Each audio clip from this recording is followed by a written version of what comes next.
Gracias, Padre, porque un día más tú permites, Padre, que podamos ministrar tu palabra, Señor. Te pedimos en el nombre de Jesucristo, Padre, que la palabra que sea ministrada sea tu palabra, sea tu voluntad. Que sea tu Espíritu Santo soplando a mi espíritu para que esta palabra pueda edificar. Para que esta palabra, Señor, pueda llegar a cada vida. Pueda restaurar, Señor. Y pueda ayudar a enderezar aquellos caminos que no están rectos. Bendícenos, Padre, en esta hora. Ministranos también a nosotros con tu palabra, Señor. Porque necesitamos tu palabra cada día, en cada momento. Te lo estamos rogando, mi Padre, en el poderoso nombre de Jesús. Amén. Pueden sentarse. Miren, allá en el Ecuador, en el país del Ecuador, hay una especie de orquídea exótica que solamente lo hay en ese lugar. Un botánico estadounidense viajó hasta el Ecuador en busca de esta orquídea. Y después de mucho andar con la gente de la zona, encontraron la orquídea en una loma, una montaña, pero la orquídea estaba en un agujero. Y no todo el mundo podía bajar para poder coger aquella orquídea. Se necesitaba una persona delgada, joven, fuerte, para poder llegar allí. Entonces fueron al pueblo. Y allí en el pueblo apareció un muchacho, un joven, el cual daba toda la medida para poder capturar o coger aquella flor. Pero aquel joven puso una condición: que su padre aguantara las hojas por donde él iba a bajar. Porque él sabía que la única persona que no iba a soltar las hojas era su padre. Y esa era su fe. La palabra que acabamos de leer hoy nos habla de la fe. Si vamos a la Escritura, ¿qué dice la palabra de Dios que es la fe? Pues lo vamos a encontrar allí en Hebreos 11:1. Dice: es pues la fe, la certeza de lo que se espera y la convicción de lo que no se ve. Hay dos palabras clave en este texto: certeza y convicción. Para tener fe hay que tener certeza, pero hay que tener también convicción. ¿Qué quiere decir certeza? Conocimiento seguro y claro de algo. Hay que tener el conocimiento seguro y claro de algo. Eso es certeza.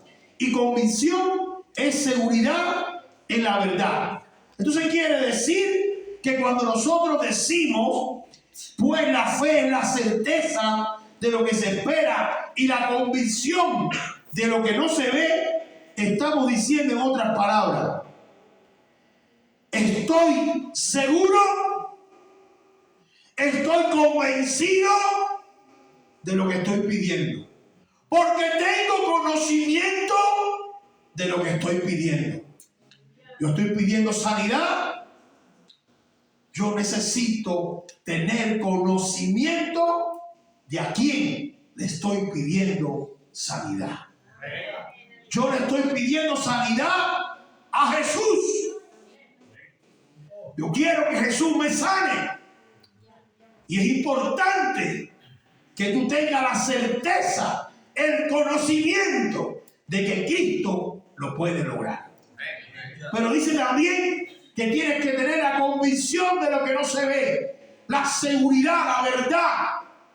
Eso tiene que también llenar tu vida. Dice que si oro a Dios, debo de hacerlo entonces con conocimiento, convencido.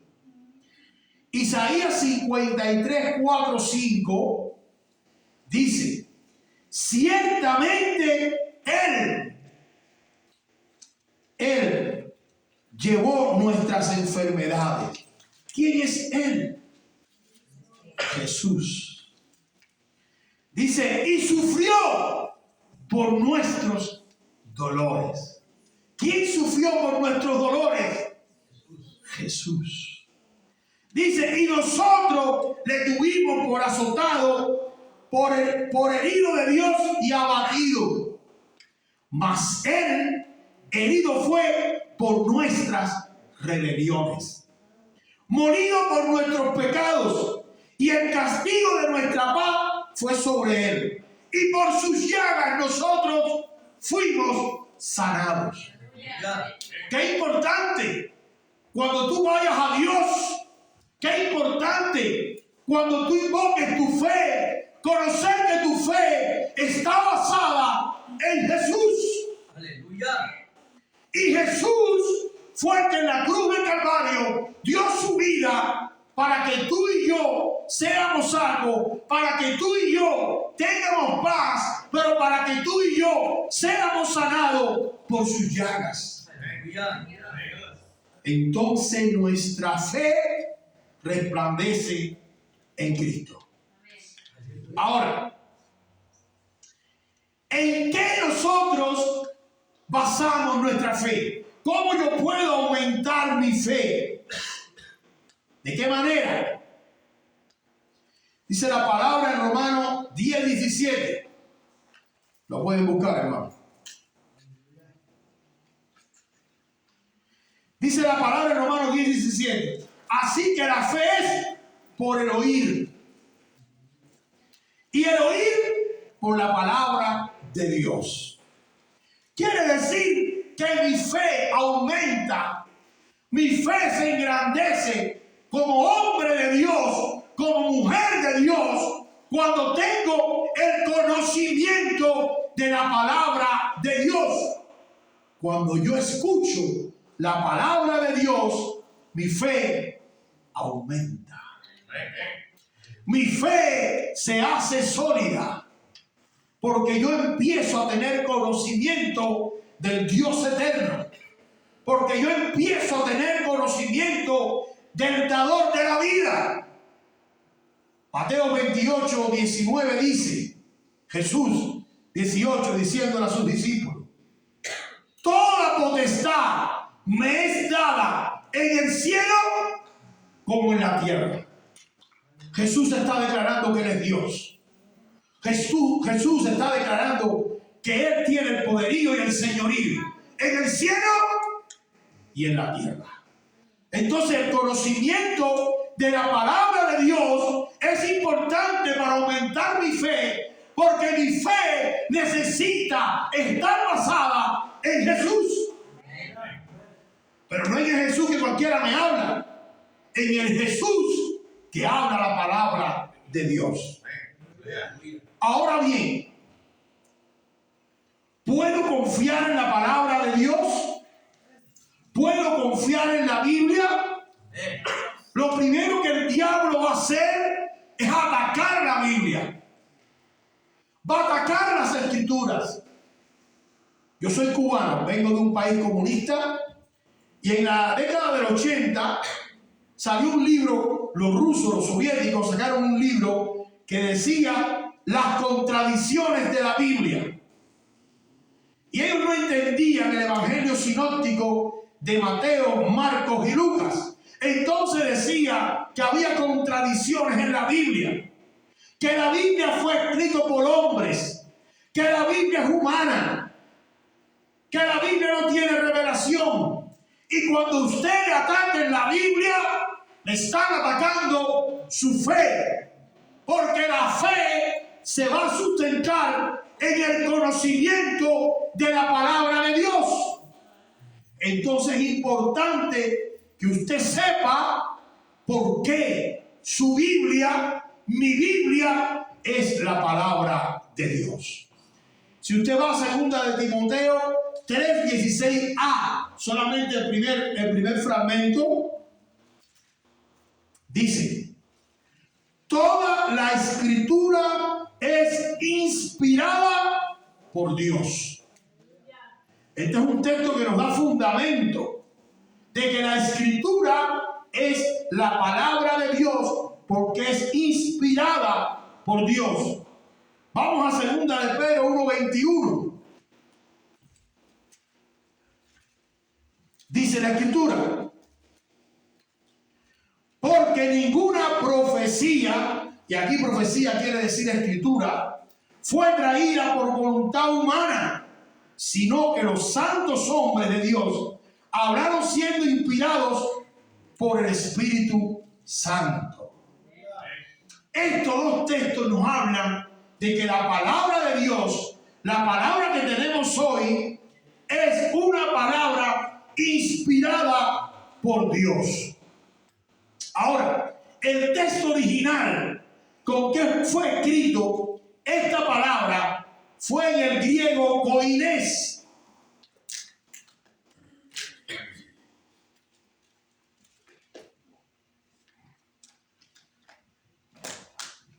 Y en el griego koinés, la palabra inspirada significa sopló. Quiere decir, Dios sopló a estos hombres que escribieron la palabra de Dios. La Biblia tiene más de 40 autores, 40 personas que la escribieron. Pero estas personas que escribieron la Biblia no escribieron su voluntad, escribieron lo que Dios sopló a través de la supervisión del Espíritu Santo. Quiere decir que esta Biblia, este conjunto de libros que contienen la palabra de Dios, es la voluntad de Dios. El Pentateuco, que son los 5 primeros libros de la Biblia, fue escrito por Moisés. Y muchos cuestionan por qué Moisés puede escribir de Abraham si no vivió en tiempos de Abraham. Alguien cuestiona y dice, ¿por qué Moisés escribió lo que pasó en el huerto del Edén si él no estaba en el huerto del Edén? Porque la escritura es inspirada por Dios. Dios sopló en Moisés para que Moisés pudiera escribir. Por eso la palabra de Dios, la Biblia, contiene el mensaje divino de Dios basado en su voluntad. Y nuestra fe está sustentada, está basada en la palabra de Dios. Por eso todo lo que no venga de la palabra de Dios, deséchenlo. Porque nosotros sustentamos el cristianismo, sustentamos la fe en la palabra de Dios. Ahora, vamos a tener en cuenta 4 principios en la palabra de Dios para poder afirmar nuestra fe. Número 1, la Biblia es inerrante. La Biblia no contiene error. La palabra de Dios no contiene error. Puede ser que no te guste. Puede ser que tú no estés de acuerdo con ella. Puede ser que tú no lo entiendas. Pero eso no quiere decir que la palabra tenga error. Ella no tiene error. Ella no se puede acomodar a nosotros. Nosotros tenemos que acomodarnos a ella. Yo era joven, más o menos, tenía unos 30 y algo, estaba soltero, y en mi trabajo yo era banquero, había una muchacha muy bonita, y la muchacha estaba interesada en mí, y yo estaba interesado en ella. Pero la Biblia decía, no ayudo desigual con los incrédulos. Y yo estaba loco por borrar ese versículo. Ya, ¿por qué está este versículo aquí? ¿Por qué lo pusieron? Y la muchacha muy enamorada de mí, y yo estaba también interesado. Pero la muchacha no era cristiana, era católica. Y yo batallé para acá, batallé para allá, pero al final le hice caso a Dios. Obedecí la palabra de Dios. Al tiempo, la muchacha se casó y seguimos siendo amigos porque estudiábamos juntos contabilidad. Y en un tiempo me encuentro al esposo en un camión. En Cuba le decimos guagua. Y ahí en el camión veo que el hombre está triste y le pregunto, ¿y dónde está tu esposa? Se fue para México. Y entonces dice, allá se enamoró y se casó. Y tú, a mí me dejó. Y yo sentí, hermano, que si yo le hubiera hecho caso a mi voluntad y no a la voluntad de Dios, yo me veía como aquel hombre. Triste, cabecibajo, solo. Porque cuando tú no obedeces la palabra de Dios te puede levantar o te puede dejar caer. He escuchado muchas muchachas jóvenes, hombres jóvenes, nacidos en el Evangelio, que se casan con personas inconversas. Al rato, como dicen los mexicanos, después, lo ve que vienen a la iglesia destrozados. Si es mujer, viene con 2 o 3 muchachitos, como le dicen las mexicanas, el viejo le da golpe en la casa, no quiere venir a la iglesia, y ella tiene que asumir eso. Ella nació en el Evangelio, ella creció en el Evangelio. A ella todo el mundo le dijo, no hagas yugo desigual con los incrédulos, pero ella no escuchó. Y al no escuchar, tuvo consecuencias. La palabra de Dios, hermano, es para obedecerla. Te edifica, aumenta tu fe, te hace sentir la presencia de Dios. Cuando tú vives en obediencia a la palabra de Dios, tú sientes la presencia de Dios. Tú sientes a Dios obrando en tu vida, porque Dios ama la obediencia. Otro principio de la palabra de Dios que tener en cuenta es que la Biblia es inefable, no falla. Ella no falla. Cada promesa que está en la palabra de Dios se cumple. Dios cumple todas las promesas y no se tarda. Es a su momento. No es a nuestro tiempo. Dios no trabaja a nuestro tiempo. Dios trabaja en su tiempo. Espera en Dios. Ella no falla. Ella es inefable. Dice que la palabra de Dios contiene la verdad absoluta, exhaustiva y fiel del hombre y del mundo que nos rodea. Ella es exhaustiva. En ella está la sabiduría. En ella emana la verdad. Si tú te riges por la palabra, tú vas a caminar en fe y vas a ser un hombre de Dios o una mujer de Dios. Y por último, la última cualidad dice, es un único libro, el único libro que tiene autoridad divina. Mire, esto es un libro. Conozco personas que lo llevan en el carro para no tener accidentes, eso es fácil. Esto es un libro. Pero cuando yo abro este libro y yo leo lo que hay en este libro, se convierte en palabra de Dios. Cuando tú lees este libro tiene autoridad. La palabra que está escrita, la palabra revelada en ella, tiene autoridad. Entonces, esta es la base de la fe del cristiano. La Biblia. La Biblia es tu espada. Con ella te vas a defender. Con ella te vas a liberar. Ella te va a proteger. Y ella es la que aumenta tu fe. Ahora miren, hay 3 condiciones que el cristiano debe tener. Número 1, un cristiano tiene que tener fe. Necesita tener fe.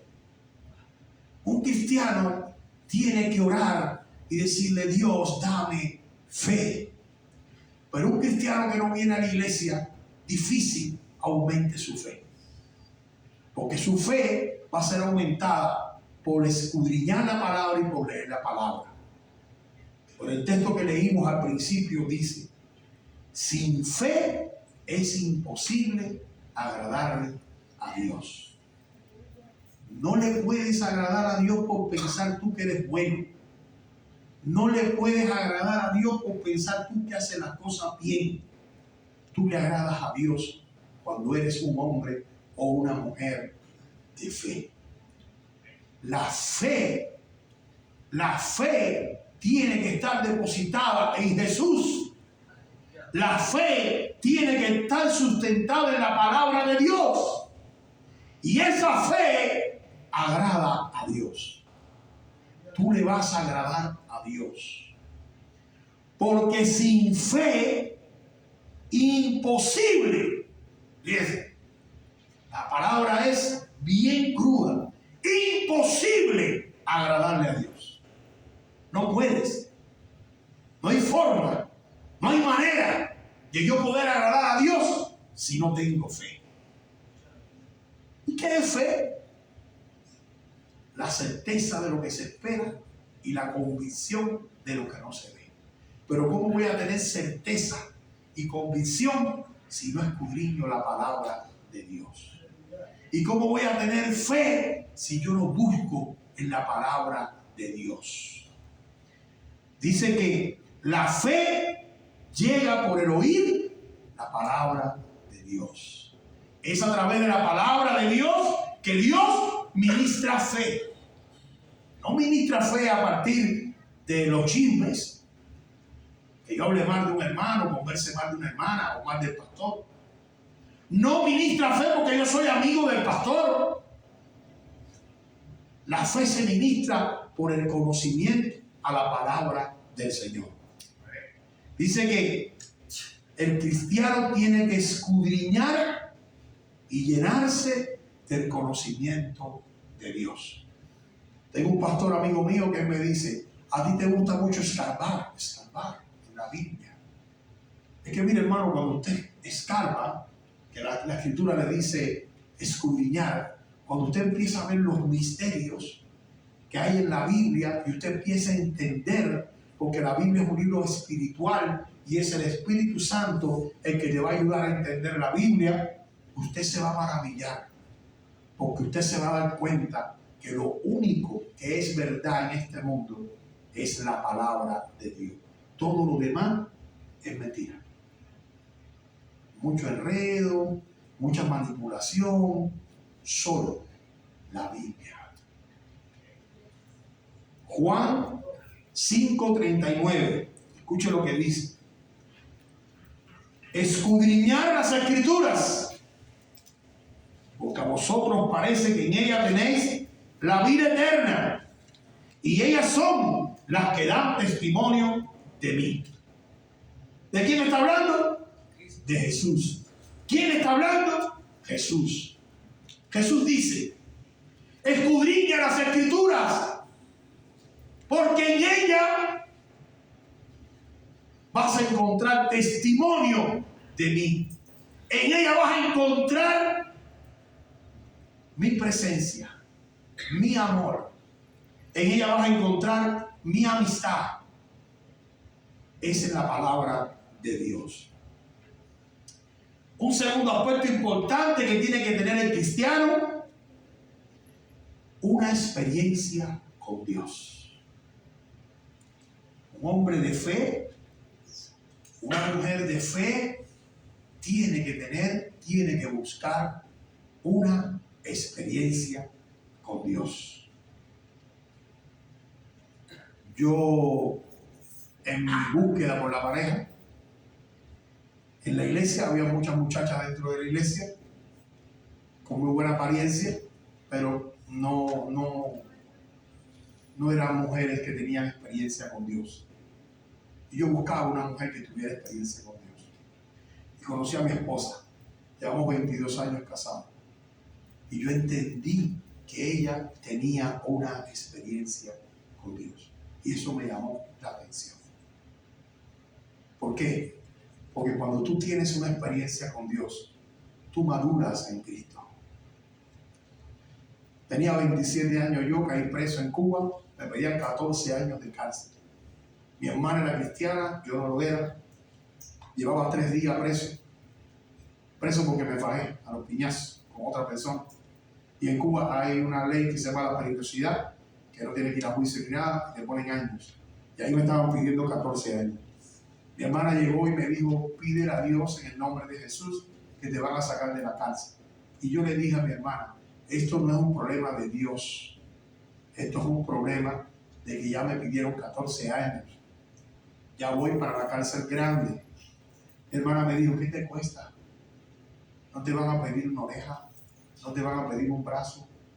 Arrodíllate, pídele a Dios, con fe clama, Él te va a librar. Y yo me levanté bien temprano un sábado, fue más o menos 23 de abril de 1994, y le pedí a Dios que si Él existía, yo le pedía en el nombre de Jesús que me sacara de allí. Pasaron 5 o 10 minutos, vino el guardia, me llamó con mi nombre. Yo pregunté si salía, me dijo que no. Me llevaron a un lugarcito, y allí en ese lugarcito la mujer le dijo, dale sus pertenencias que se va para su casa. Yo salí llorando de allí, con lágrimas. No podía entender aquello. Lo único que decía, esto es real. Entonces, el juicio, pedí a Dios que el día de juicio fueran 180 pesos de multa. Yo me empecé a congregar en la iglesia metodista. Y cuando llegó el día de juicio fueron 180 pesos de multa. Yo dije, wow, esto es de verdad. Yo era alcohólico, dejé de tomar, empecé a organizar mi vida, Dios empezó a ayudarme. Y esa es mi experiencia inicial con Dios. Todo cristiano es importante que tenga una experiencia con Dios. ¿Por qué? Porque una experiencia con Dios te hace vivir que Dios es real. Una experiencia con Dios te permite entender que tú no vienes aquí a ocupar un asiento por gusto, que tú estás en un lugar donde Dios se manifiesta de manera real. Entonces, cuando tú tienes esa experiencia con Dios, cuando tú ves la mano de Dios en tu vida, entonces tu vida toma otra dimensión. Entonces ya tu realidad no es la misma, hay otra realidad. Mi mamá tiene 93 años, vive en la Florida, y hace unos 10 años enfermó de cáncer en los 2 pulmones. Yo oraba todos los días en la mañana, a las 5 de la mañana, para que Dios le pusiera 2 pulmones nuevos. Pero un día sentí una voz que no es de Dios, que era del diablo, que me decía, no ores más, ora para que se muera. Ya está viejita. Y yo seguí orando para que Dios le diera pulmones nuevos.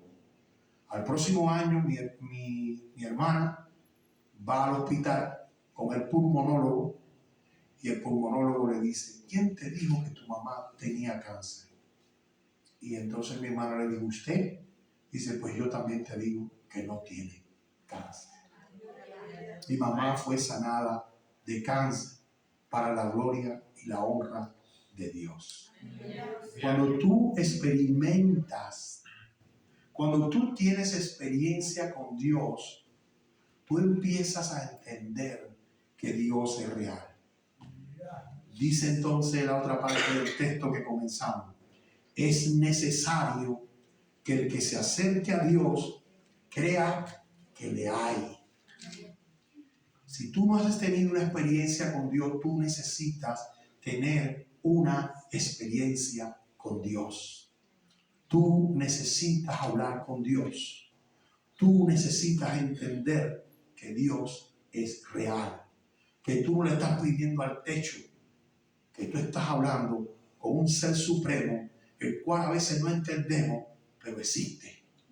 Así como el aire, tú no entiendes el aire, pero si te tapas la nariz un ratico nada más te ahogas, te mueres, porque sin aire tú no puedes vivir, pero sin Dios tampoco. Entonces, el segundo aspecto importante del cristiano es la experiencia, porque es necesario, dice Hebreos 11:6, es necesario que el que se acerque a Dios crea que le hay. Tú tienes que entender que Él existe. La obediencia a la palabra de Dios da credibilidad de que conocemos a Dios. Ya cuando usted pasa por esa experiencia y esa experiencia le revela a usted que Dios es real y usted tiene el conocimiento de Dios y usted puede vivir, entonces tú empiezas a vivir en obediencia a la palabra de Dios. ¿Por qué? Porque tú le quieres agradar. Tú quieres agradarle. Primera de Juan 2:3-6. Quien pueda buscar la búsqueda. Le voy a dar el tiempo. Primera de Juan 2:3-6.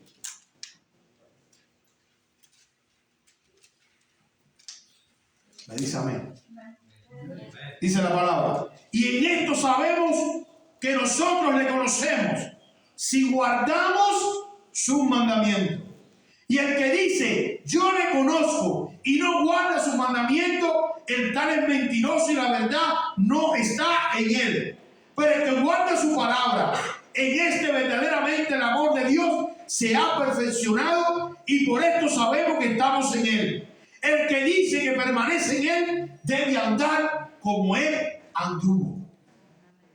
Es importante que después que tú tengas la experiencia y el conocimiento de que Dios es real, que tú obedezcas la palabra de Dios, que tú vivas con obediencia, porque esa obediencia refleja en ti a Jesús. Tú empiezas a caminar y a reflejar a Cristo en tu vida. Tu vida refleja a Jesús. Tercer aspecto, tus ojos tienen que estar puestos en el galardón. Allá. En el galardón que Dios ha prometido. Y el mismo texto, segunda, Hebreos 11:6, al final dice que Dios da galardón a los que le buscan. Si tú le buscas, si tú obedeces, hay un galardón, un premio. Dios te premia. Dios no se va a quedar ahí, Dios no es mezquino. Como dicen los mexicanos, Dios no es codo. Él te va a premiar. Y dice Colosenses 2:3-23-24. Y todo lo que hagáis, hacerlo de corazón como para el Señor, no para los hombres, sabiendo que del Señor recibirá la recompensa de la herencia, porque a Cristo el Señor servimos. Tus ojos puestos en Jesús, autor y consumador de vuestra fe. Esto está en Hebreos 12:1. Tú necesitas entender que hay un galardón. Hay una nueva Jerusalén. Hay un lugar especial para aquellas personas que le son fieles. Primera de Corintios 15:58 dice: así que, hermanos míos amados, estad firmes y constantes, creciendo en la obra del Señor siempre, sabiendo que vuestro trabajo en el Señor no es en vano. Tu vida tiene que estar llena de fe. Fe sustentada en la palabra de Dios para llevar la obra de Cristo. Y sabiendo que Él es galardonador de los que le buscan. Nuestro Dios es un Dios fiel. Y nuestra fe tiene que estar sustentada en un Dios real. Un Dios que existe, un Dios que se mueve y un Dios que te ama. ¿Habrá alguna persona aquí que nunca haya aceptado a Jesús? Todos son de casa entonces. En el Salmo 23, dice el Señor: una en mi cabeza, mi copa está rebosando. Quiero orar por usted. Yo quiero que, si usted así lo siente, venga pase al altar para poder orar y pedirle a Dios que lo bendiga, que lo llene con su gracia y que lo llene con su amor. Si usted no quiere pasar, entonces voy a orar. Señor y Dios, te damos gracias por tu amor y tu misericordia, Padre. Gracias por esta palabra, Dios mío, la cual ha sido ministrada, Señor, para los corazones de los hermanos. Ministra, Señor. Llena, Padre. Sabemos que hay personas aquí, Padre, que necesitan una oración de sanidad. Sabemos, Señor, que tú quieres tocar corazones, que tú quieres llenar vidas, que tú quieres, Señor, que tengan experiencia contigo. Bendícelos, Padre. Permite que puedan recibir tu unción y tu gracia. Permite que la verdad tuya, Señor, penetre en sus vidas. Oh, Padre, tú eres santo. Tú eres bueno, Señor. Te bendecimos y te honramos, Padre. Te estamos glorificando en esta hora. Gloria a tu nombre, Jesús.